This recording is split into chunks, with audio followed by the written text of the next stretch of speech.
Hi everyone, I'm Frida and I'm back with another video. In this video, I'm going to show you how I made this Plique-a-jour Enamel hairpin. Let's jump in. First, I draw my design on the copper sheet and after that I grabbed my saw and started to cut it out. Typically, we cut out the inner cells first, but there was a big material around the stem part, so I wanted to remove that. After that, I drilled holes in each cell.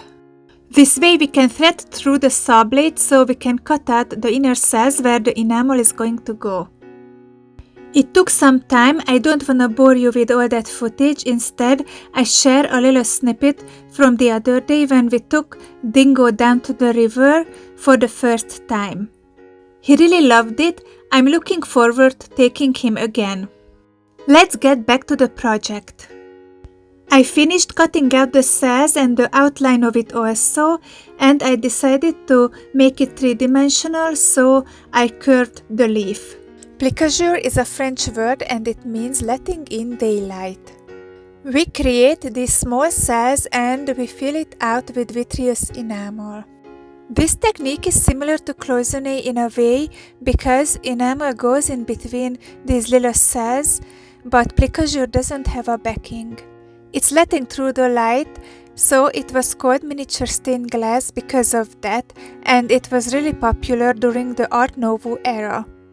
You could attach a temporary backing here like copper foil, but I decided against it because the copper oxidizes and then we have to remove the oxides, and also the piece is curved, so I couldn't have attached it that tightly. I'm doing this without the backing, and I have a few videos about this technique already, please check them out if you're interested, I leave the links in the description. I also have videos on my Patreon about Plique-a-jour too. The enamels are washed and they're also wet, but I drained them slightly that they're more dry than I would use for cloisonne, so they don't drip through the cells. I'm trying to make them stick to the cell walls just with the water. When I finished putting as much enamel in the cells as I could, I waited the pin to dry, and after it was completely dry, I fired it in my kiln on 1400 Fahrenheit for 2 minutes. You can see that enamel shrunk in the kiln and oxides developed on the surface of the copper, so I had to pickle it.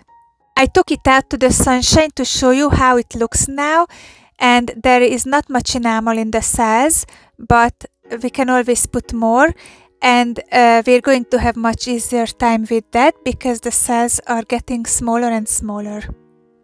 You can do as many rounds as you need to, the important thing is that you have to pickle the piece between each firing. If you work with fine silver, of course you don't have to.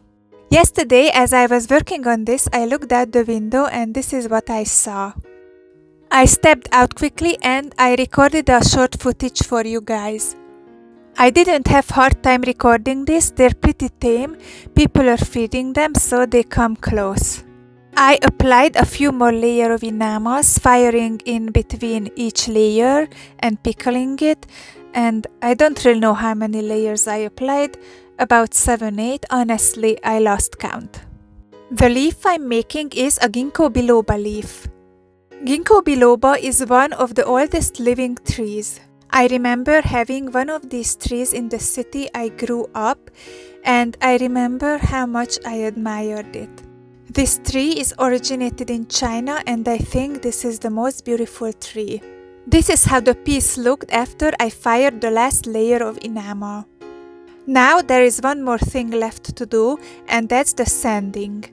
I'm using diamond pads and water to remove the excess enamel. When we do Plique-a-jour, we sand both sides. After the sanding was done, I fired it again in my kiln, but only for 90 seconds.